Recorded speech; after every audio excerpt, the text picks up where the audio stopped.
Dirty Bunch Jeep Club is back on the trail. So come ride with us.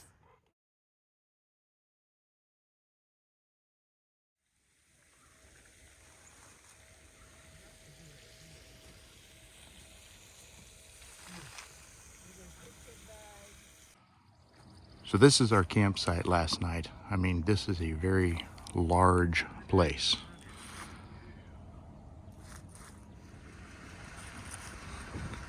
All the way down there to the green grass at the tree line is where these just slot type of camping, one after another, all the way from there all the way along. And you can see, like, we're just in one slot here, and I've not seen markers to say this is campsite 1, 2, 3 or anything like that, but there's got to be at least a dozen campsites.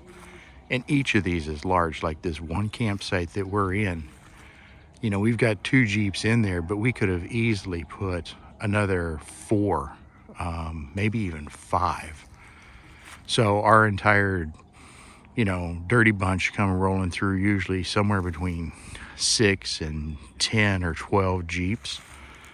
You know, one of these slots may not be big enough for all of them, but 2 of them side by side, and we get a dozen Jeeps side by side in 2 slots. That's a big campsite.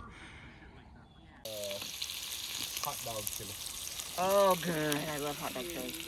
Because I was like, damn, we got wieners, but we ain't got chili, and I want me a chili dog. In episode 1, we traveled 178 miles from the Florida-Georgia state line to our campsite just north of Hawkinsville. We started day 2 with a great breakfast, then hit the trails. Day 1 had been a relaxing and enjoyable ride. The first third of the GAT is primarily flat with no real challenges. While we were not expecting challenges on this trail, we also know that any adventure comes with the possibility of obstacles. We were well rested, had full bellies, and were ready to see what the Georgia Adventure Trail had in store for us today. And the GAT did not disappoint. We were only a few miles into our ride when we came upon our first challenge. All right, so we've reached our first trail closure on the Georgia Adventure Trail. Let me move. You can see behind me, those are road barriers, and that's where the road should be. It should be crossing this little creek right here, but the road's dug out. They were evidently working on stuff here, and so it's completely out. Now, we're in pretty capable rigs. You know, we're running on 37s. We've got lockers. We're going to kind of take a little side path here behind me, come down. It looks like some folks have kind of done this, and then we'll come around and go up the other side. You see behind me there? That's going to work for us, but I don't know that I'm going to recommend that for anybody else. This is a relatively steep place, and this sand is pretty soft. Let's get some video so you guys can see what happens, and then you guys can make your own choices on it, right?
Here we are. This is the first week of February 2023.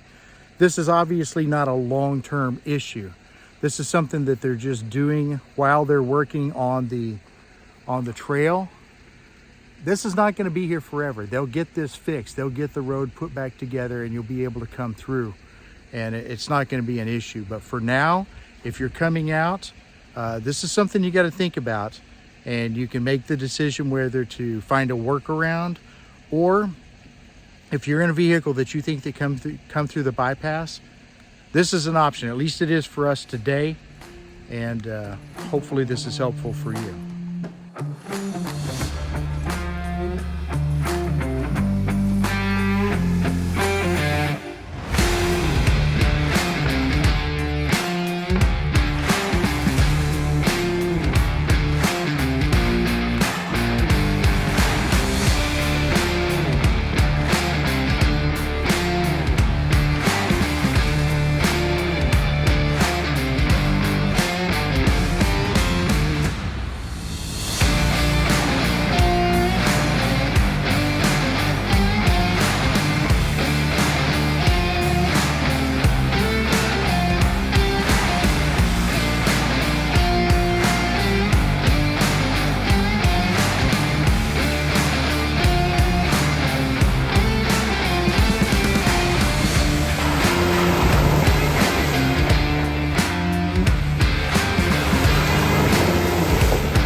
From Macon, about 20 miles southeast, you'll find a waypoint on your GAP map for the center of Georgia.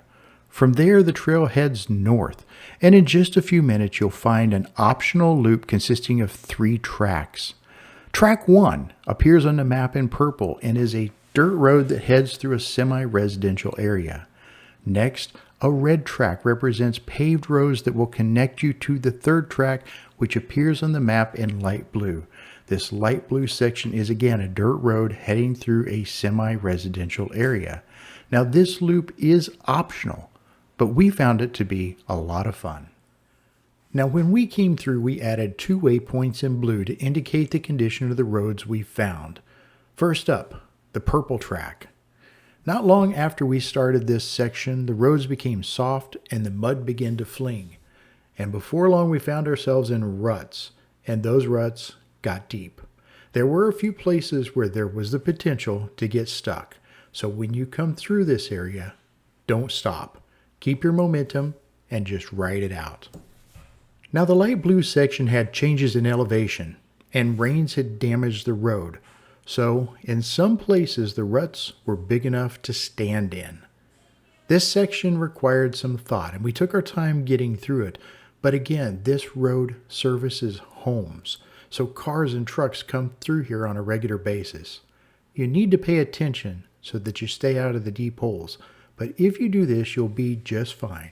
And in the end, remember, this is an optional loop, so you always have the ability to simply bypass it.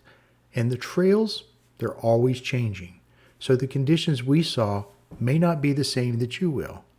Road crews are always coming through, and they're likely to visit this section and correct some of the wear and tear that we saw. And that brings us to an important point. The Georgia Adventure Trail is not an off-roading trail. It's not intended to be difficult. It's intended to be an overlanding trail. Yes, conditions will always be changing, but the challenging areas we faced can easily be bypassed. Adventure begins where what you know ends. So get out there and enjoy these trails. They're a wonderful way to explore a beautiful state.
As we came to the end of day 2, we struggled to find a campsite.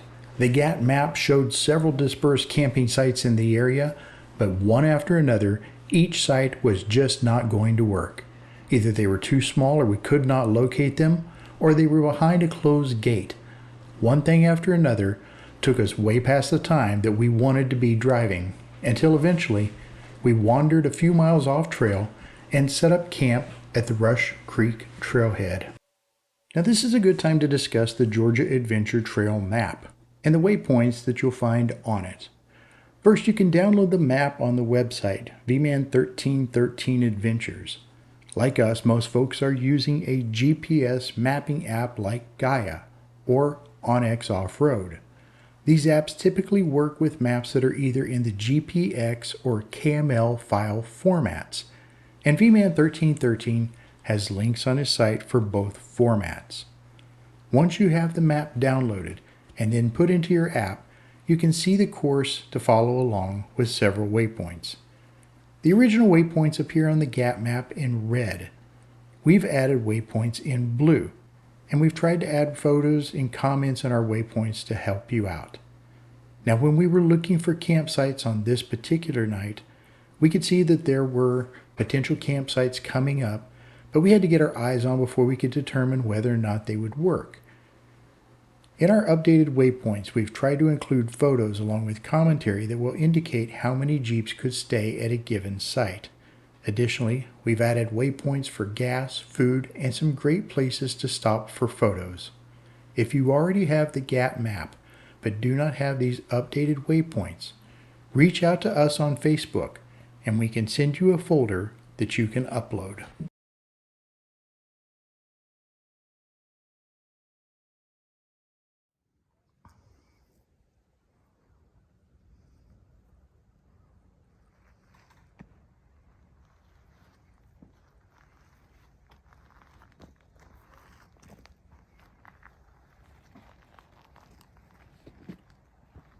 Expected. So Late last night, after dark, we were scrambling looking for campsites. We were looking at the waypoints on Gaia, and we burned through 2 or 3 of them and just weren't happy with those campsites. We just passed them up. We ended up going to one that was actually off map, that was not a waypoint, at Rush Creek. We're dropping a waypoint. We'll put some photos on there. We've got a little video here that we can show you what it looks like. It's a decent sized campsite. There's room here for, oh, I don't know, maybe as many as 10 Jeeps. It's a good sized campsite. It's just a camp road that comes in, and when you get to the end, there's a campsite. My goodness, it was like 9 o'clock by the time we got camp set up. Had a quick dinner, and we just crashed out. Last night was also the coldest night that we've had so far. We woke up this morning to frost on everything. It was high 30s, and it was a little chilly getting started, but the sun's out now. Now we're up into the 50s. It's all nice and everything's good. So.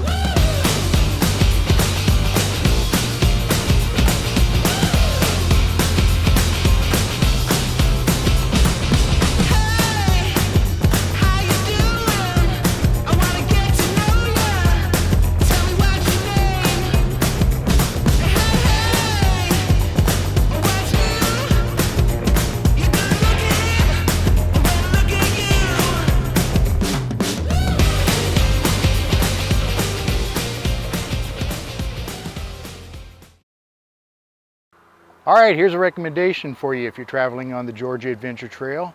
You can come off the trail just 1 mile and find this place, the Sack of Suds from the movie My Cousin Vinny. We've had a lot of fun just kind of laughing and remembering scenes from that movie. But if you're not a fan of that movie, you haven't seen it or whatever, then maybe you just come here so that you can enjoy this last shot of the Ocmulgee River if you're traveling south to north like we are. This is the last time that you're going to see it. Got a good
About 50 miles east of Atlanta, we created a waypoint for this cool place. It's the Skull Shoals Historical Site on the banks of the Middle Oconee River. It's the ruins of a village from the 1800s, and we thought it was pretty awesome. Because it was dark, we couldn't get a good look at everything that we wanted to see, and we didn't hike around the area as much as we would have in the daytime. But being there at night gave it a really creepy look and feel that we enjoyed. This is only a mile off the trail, so we highly recommend setting aside some time to stop and enjoy the Skull Shoals historical site.